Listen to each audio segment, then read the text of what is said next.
ask questions specifically for real estate agents, the benefits of HAFA to you as an agent.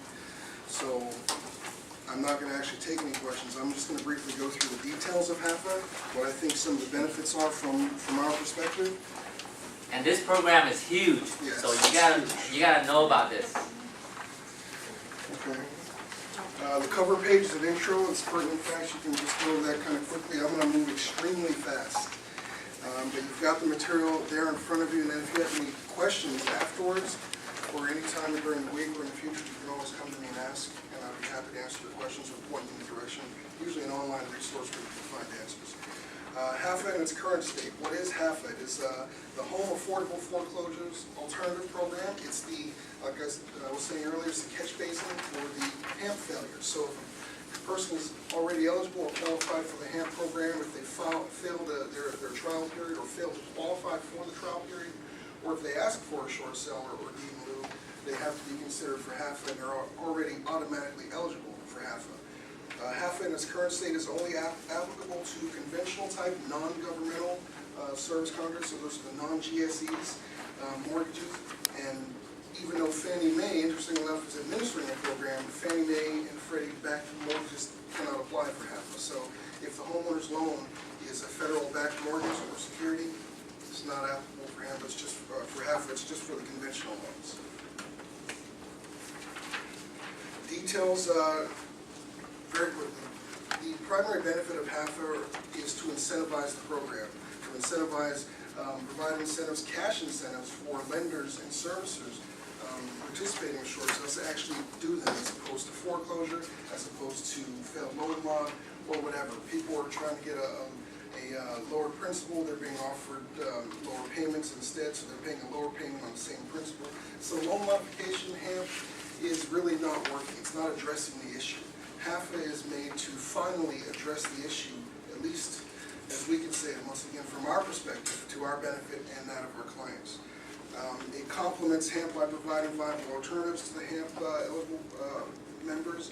It uses standard process, so it's going to standardize the whole short sale process. If any of you do short sales as we do, you understand that it's crazy because every lender or servicer has a different process. This program here will standardize procedures and policies and protocols so that all lenders participating in HAFA operating on the same standard, same document submission, same protocols, everything. So it's going to standardize the process. It requires also that borrowers be fully released from future liability and debt.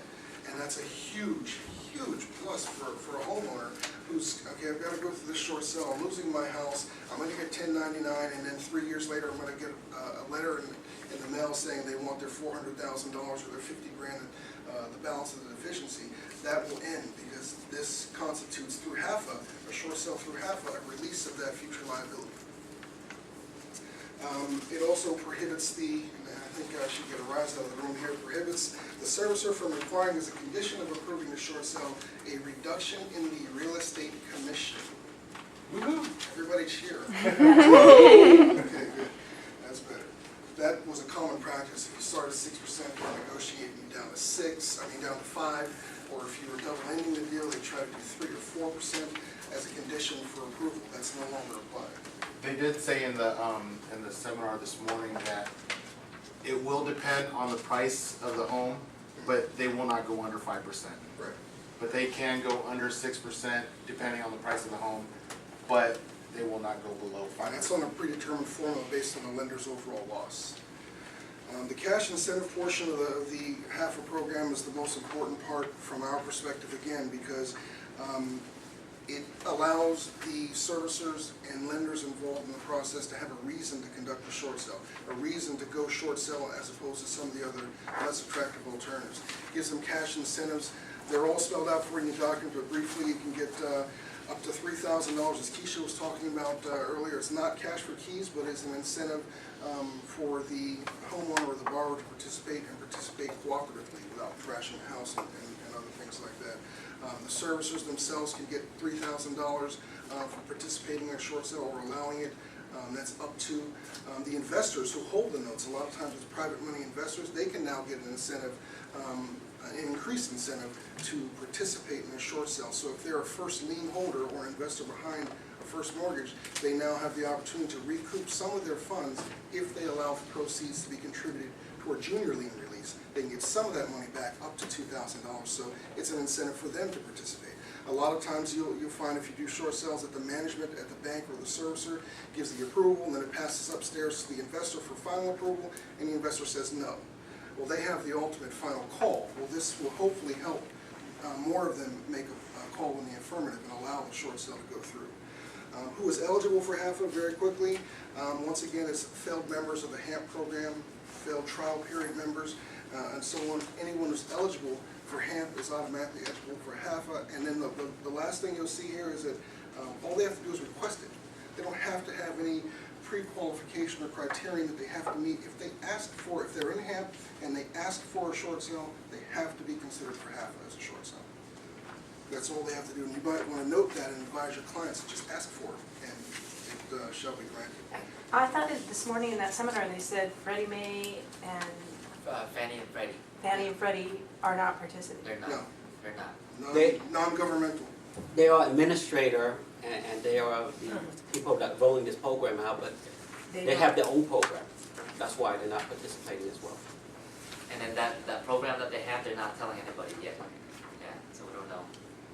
Yeah, and it's still evolving, so just like all this stuff, it's an initiative that's been passed, it's going to be ironed out, there's going to be some wrinkles as we move forward with it, and they're going to rely heavily on feedback from the industry participants to make those kind of smoothing out changes. Lastly, for a loan to qualify, so you understand how the individual homeowner must qualify, but the loan must also qualify. One of the key factors is that it's non-governmental. Those loans are not applicable. The property is the borrower's principal residence. Must be the principal residence. This is not a program for investors to start dropping all their portfolio that's upside down. They don't have to be living in the home. There's a period of 90 days prior to where they could have vacated the home and still have that home qualify for the HAFA short sale. So it has to be a primary residence, but they can have moved out of it within 90 days prior. So rentals will go traditional short sale. Yes. Yeah. It's not to say you can't do a short sale. This is just what qualifies for a HAFA short sale. And there are great benefits to qualifying for a HAFA short sale, primarily the standardization of the process and the time frames. Lenders and servicers are being held very strictly to time frames, specific time frames, to complete the process, complete the appraisals, and also to pre-announce the terms under which they would accept a short sale. Something we haven't seen since the process started. It quickly went away, now it's back. So under HAFA, a lender has to tell you, okay, here's our valuation internally.